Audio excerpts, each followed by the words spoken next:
My name is Amanda Lewis, and I am the Director of Decision Support and Supply Chain Analytics at CHRISTUS Health. And our organization is fairly large. We have about 45,000 associates, 30 hospitals that are implemented on Strata, but we're also international that it's not currently implemented on Strata, and over 15,000 providers.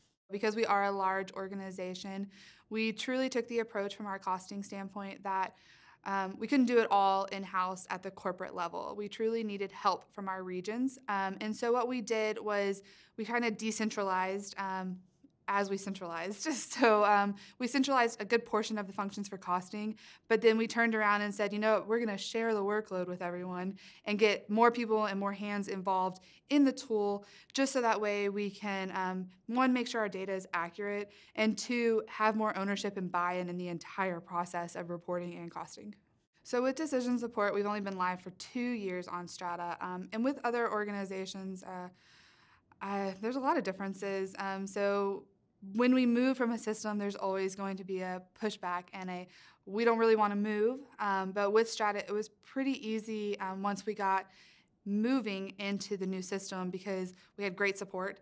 Probably the biggest improvement going to Strata is the customer service relationship of it. We are still using the consultant that implemented us, and we've been live for over 18 months. Some of the advancements we had when we moved into Strata and the costing process, and we actually had a 96% reduction in time spent costing.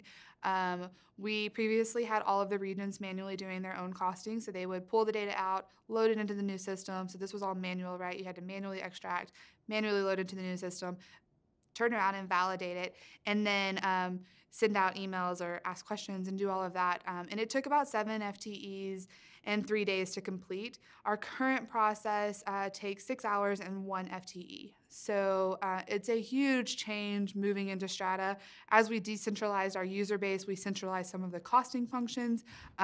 So yes, we were saying more people hands involved, but also taking back and saying we need process improvements because this is just not okay for it to be spending this amount of time running cost. So we did have a large return on investment with the Strata implementation from a costing standpoint in particular.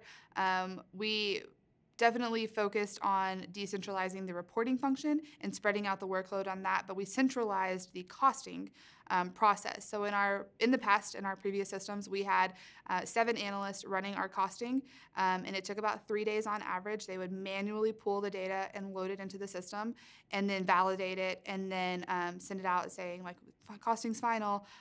However, now it takes 6 hours and 1 FTE to run our costing, and that's because we have automated feeds set up, a validation by 1 individual, not 7 individuals, and then the whole costing process is run by the corporate decision support team, and that's a huge 96% save. Another huge return on investment that we've been able to get is because of our data and the data we're able to load with the supply acquisition cost is our cardiovascular service line. We're able to get the true variable cost, which is something our organization did not previously had. We had the markup, but there was never a trust because it wasn't the acquisition cost. So now with the acquisition cost, we're able to run analysis that's more advanced and allows our organization to be data-driven. One of the items we've been able to do is we had this cardiovascular implant that's not clinically proven to be effective. So we ran the analysis and we realized that we were losing hundreds of thousands of dollars on this one procedure. We were able to move and make organizational changes to benefit our contribution margin and our bottom line with just this one cardiovascular implant and save the company quite a bit of money.